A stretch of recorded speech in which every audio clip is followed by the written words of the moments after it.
As the holiday shopping season gets underway, dolls will be on many children's wish lists. Last year, sales of dolls in the United States totaled over $3.4 billion. Along with being fun to play with, science has long known that dolls aid a child's social and emotional development. It's one reason there's been a push to manufacture dolls that are more diverse, reflecting the backgrounds and appearance of the children who play with them. I mean, you have hairstyles. We do. Of like every persuasion. Yes, we do. Dee Dee Wright Ward's obsession with dolls stems from her mom. Started with her incredible sense of self and individuality, but also blackness and pride with her textured hair. Textured hair is the selling point of Wright Ward's Naturalistas.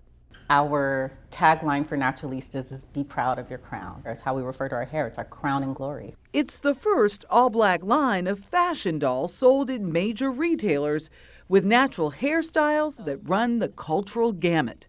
You can wash it, you can style it, you can braid it. We wanted to cover all spectrums. You know, not only is long hair beautiful, also medium length hair, also short hair, also tightly coiled, also loose curls. What does this enable a kid to do?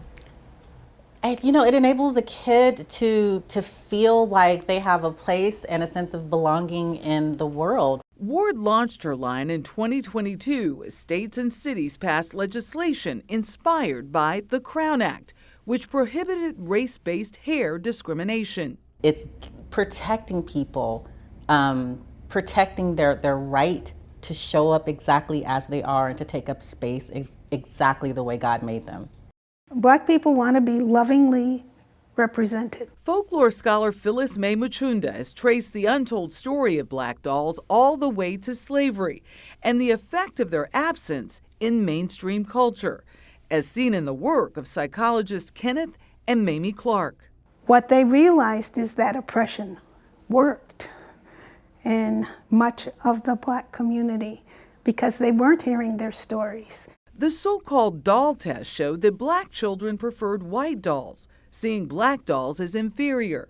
What they did was, in their research, use the test to say segregation, especially in education, is destructive to black people, black children.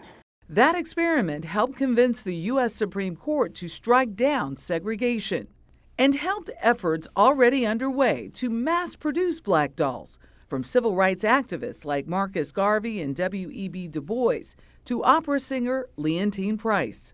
Trying to find a doll that was realistic, authentic in its representation of black people.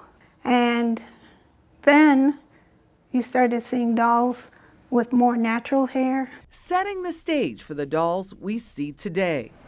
So this is headquarters. This is where all the creativity and magic happens. MGA Toy Company exec Jasmine Larian Heckman witnessed that magic 20 years ago with the Bratz brand. You have hair that's colored, and then you have the curlies along with the straight. I mean, you have such variety. Of course, that's what the world is.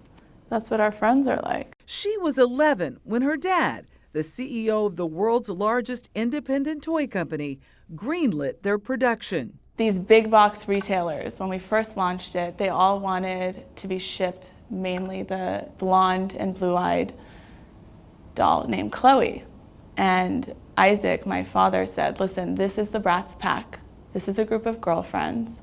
You either buy all four, they come shipped in a case pack of all four characters, or you get none. That was pretty gutsy. Very. Huge risk. Kind of Bratzy. Exactly. For a time, Bratz outsold even Barbie, thanks in part to that ethnic diversity. But their swagger was criticized too, as some parents found them too racy for little kids. I think that's a mature point of view that kids don't necessarily see. The way I related to them was this extreme passion for fashion, creativity, and self-expression, and following your dreams.